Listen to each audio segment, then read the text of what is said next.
Pekne za informácie. Počasie patrí k prírode a teraz sa ideme rozprávať tiež o prírode úplne z iného pohľadu, dokumentaristického. Naším hostom je totiž Miroslav Remo, mladý režisér, jeho ujo, ktorý je vlastne hlavnou postavou jeho dokumentu, Ľubomír Remo však, a ten dokument sa volá Arsi Versi. Takže Miro, čo to v prvom rade znamená? Arsi Versi je vlastne prekladom nejakého slangového výrazu, presnejšie amerického, vlastne výrazu upside down, kedy je všetko hore nohami. My sme hľadali pre ten film nejaký názov a chceli sme niečo magickejšie, tak sme to zamotali do takejto formulky, aby to na prvý pohľad teda, aby divák nevedel, že sa jedná hneď o film, ktorý tak bude trochu z opačného pohľadu.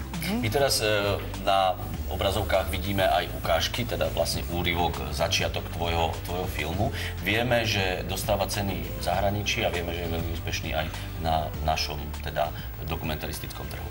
Áno, áno. Film už získal 16 cien, naposledy z Zlínskeho psa za najlepší dokument Vyšegrádu a aj hlavnú cenu na festivale Zlínsky pes. Tuším, že minulý týždeň. No a včera sme sa vrátili... To je už tu štvrtý pes dnes. Trochu sme tu mali živý. Včera sme sa vrátili do Španielska, tam sme bohužiaľ nevyhrali, lebo všetko povyhrávať, ale beháme po svete, takže darí sa. No. Poďme ešte k obsahu toho dokumentu. Z toho názvu sa dá vytušiť, že je to dokument hore nohami? Tento dokument je príbehom môjho uja a jeho matky, mojej babky. Je to taký rodinný film, kedy Ľuboš pozoruje celý život. On má takú záľubu pozorovať netopiere. Dlhé roky sa tomu venoval a venuje sa len tomu, alebo venoval sa len tomu a jeho matka, moja babka mala alebo ešte má strach o neho, čo bude, keď on nebude. Teda jej nebude. Že len tomu sa venuje celý život. Dá sa z toho vyšiť, dobre? Vynáša to? Nie, ale povedzte, koľko je to celý život? Koľko tomu venujete? Asi 30 rokov. 30 rokov. A denne koľko? No už teraz to už nerobí, už ma to, to som robila už. Teraz sa inšie bude robiť niečo o prírode, iné niečo. A čo vás synovec nahovoril na takéto niečo? Natočiť dokument o vás? On to navrhnul a ja som súhlasil, tak sa išlo na to. Dobre, Miro, a teraz z tvojej strany, čo bolo inšpiráciou sfilmovať strýka? No, pre mňa najväčšou inšpiráciou bolo, keď si zoberieme ten svet, v akom žijeme, ako sa tu každý ponáhľa a robíme všetci tie isté veci, zhon. Čomu to vlastne celé je, hej? A pozrieť sa na to tak trochu z inej strany, z toho opačného uhla pohľadu.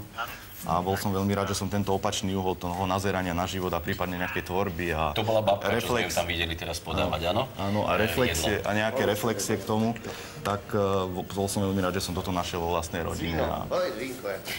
Koľko to vznikalo, takýto dokument? Vznikalo to... Teraz ja som... toto dokopy...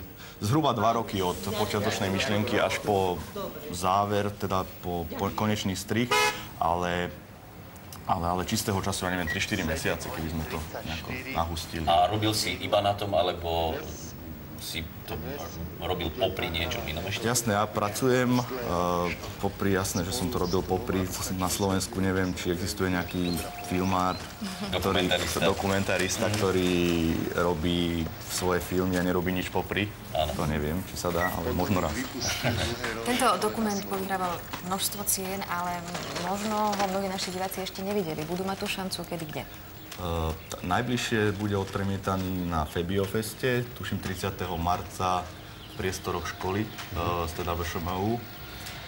Treba si pozrieť stránku Febiofestu a takisto na mojej stránke sa dá stiahnuť. Mimochodom, vysiela aj slovenská televízia a je veľmi pravdepodobné, že tieto žánre, že sa dostanú zase do reprízového stavu, takže diváci budú môcť určite ešte vidieť. Prislúbené, tak. A keď tak dostávate ceny na tých festivaloch, tak hovoria, že za čo je tá cena? Čo si najviac cenia na tom dokumente? Čo najviac obdivujú? Najviac obdivujú Ľubošov práve jeho víziu života, alebo jeho fotografie, jeho pohľad na svet, jeho humor, možno vážnosť tej témy, ktorá za tým celým je a pritom ten film ostáva byť taký, to povedať, nie je to ťažká téma. Na jednej strane teda je, ale na druhej je odľahčená výrazne a to možno tá kombinácia týchto vecí. Ale má hlbokú myšlienku. Asi to si cenia. Môžeme vy? Že vidíme vás v tom filme ako zručného majstra, ako prírodovedca a zrazu ste herec. Zmenilo to na vás niečo, alebo ten pocit je zvláštny? No, tak, bolo to také zvláštne, keď ma Čo chlapi v dedine? pokrikujú z auta Arsi versia také. Ale je to príjemné. Sláva. Polná tráva. Jasné. Páni, ďakujeme pekne za informácie. Niekedy v budúcnosti sa Arsi Versi stane aj cenou v našej ranej súťaži. Dnes už máme túto rubriku obsadenú, takže páni, obom ďakujeme za návštevu. Nech sa vám darí aj dokumentu. Ďakujem. Našich divákov upozorňujeme, Arsi Versi si treba pamätať.